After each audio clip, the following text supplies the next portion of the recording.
awards or whatever, and you see those folks standing out there and they encourage you to come over and test the new fragrance that they got, and they spray it on that little card or whatever and give it to you, and they fan it around and you smell it, and it smells the same to every person, but those scents smell different on different skins. And so that's one of those things is you spray it on that card and you smell it. But sometimes you need to spray it on your very skin and all and smell it and all, because everyone's skin and the ointments and the oils of your skin has a different scent mixed with the pheromones of your body and that particular fragrance. Amen. But when we wake up next to our spouse in the morning and you roll over, you've got your own pheromone that's there that you smell and all. And so as you're going throughout the day, and I get to see my boo, and we get to hug and embrace each other, sometimes just that smell without even having all that there. I recognize, I remember seeing that on some show before, and they had them blindfolded and all, and had them smell and say, tell me who this is. Can you tell who your mate is just from their very essence and their very smell? But what he was saying is his mate smells so good that just to be able to smell her put him in a mood. Just to look at her eye put him in that mood. Just to look at her lips gave him that feeling. Just to smell. Look, think about all the senses we've talked about here. And so they haven't even had any conjugal relations, but just the thought of their mate elicits a response from all our senses. You think of smell and taste and talk and touch and all that. The very essence of anticipating this day that's going to happen. And we think of all the things that go through our body. I'm experiencing all this just anticipating the intimacy with my spouse. It says, a garden enclosed is my sister, my spouse. A spring shut up. A fountain sealed, thy plants are an orchard of pomegranates with pleasant fruits, camphire, spikenard, and saffron, calamus and cinnamon, with all trees of frankincense, myrrh and aloes, with all the chief spices. So we think of this garden that's enclosed is my sister, my spouse. As we think of a garden and how luscious and great it is, and all the different things that grow, and all the different scents that come from it, we think of the anticipated intimacy with this person, with this anticipated sowing the things that we planted there. They're an agricultural society, and so we understand that when you say, man, I just can't wait until all of things spring forward, and I get to go taste the watermelons that we've been growing, the very apples, the tomatoes, the grapes and all. You get to put those in your mouth. That's anticipating all this time that we've waited. Anticipate that year that we've waited, and it's just like engaging and eating the fruits that's come out of that garden.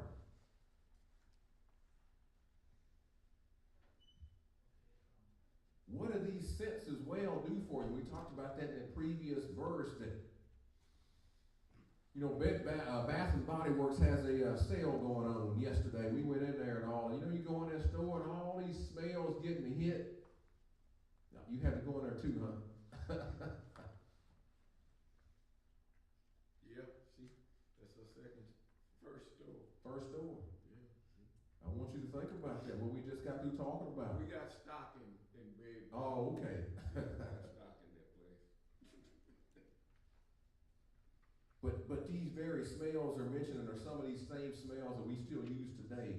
You think of cinnamon and the emotions that it elicits when you get to smelling these certain things and how you feel and all. And as the writer starts using this phraseology in there. It also talks about it being shut up. So in other words, we realize that no one has touched it yet. Think of being able to go into a garden for the first time and it's stocked full. Think of the Garden of Eden and all the things that was there. Imagine that stuff's just growing in abundance, and it's the largest fruit that you've ever seen, and it's the tastiest fruit and vegetables that you've ever encountered and all, and you say that no one has trampled through there, because we realize that when we go to the store, and I go buy the brand name Del Monte version, and I buy what's that Walmart brand called? Great Value. There we go. I buy the Great Value version. You know, they get them out of the same garden and all. It's just that the best ones go to Del Monte, and the ones that are left over, they put that Great Value can there.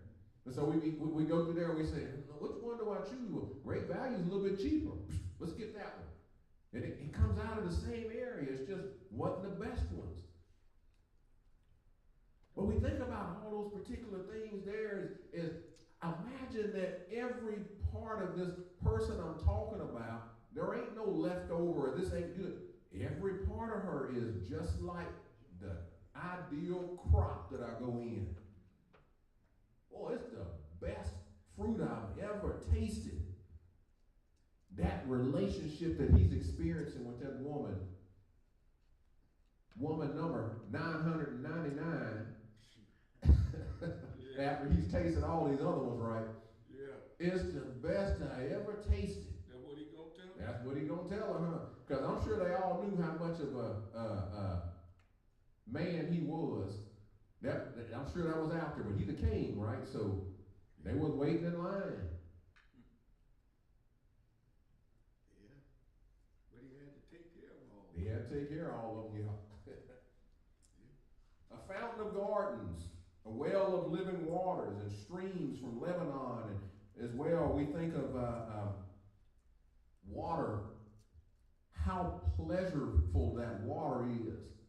And you think of when you get ready to take that shower at night, and now they even have the waterfall, as they call it, it sits right overhead, because most of the time those shower heads stick out like that right there. But now they got the one that sits on top of you like that, and it's big and round, about 8 inches around, and you get in there and you turn that thing on, and it comes down on top of you, and you're just like, well, it sounds like a lot of y'all know what I'm talking about. And so after that long, stressful day, that's the thing you're looking forward to, is I'm going to go home and I'm getting in that shower, and don't bother me for about 30 minutes and all. And we realize we're supposed to be conserving water, but I'm going in there, I'm turning that hot shower on, and I'm stepping under there, and it's like, all the stress from the day just melted away, right? What he's saying is that's exactly how it's going to feel when I get to finally experience the full embrace of my spouse. Is just going to be just like, oh, man, that fountain has been opened up. Waterfall. It says, awake, O north wind, and come now south, blow upon my garden, that the spices thereof may flow out. Let my beloved come into his garden and eat his pleasant fruits. And so now we hear from this woman. And so all these verses have been, this man has been saying all these things in anticipation. And we've been waiting on the response from this woman, because we realize she knows that he's been spitting these words to everybody. She could deny him.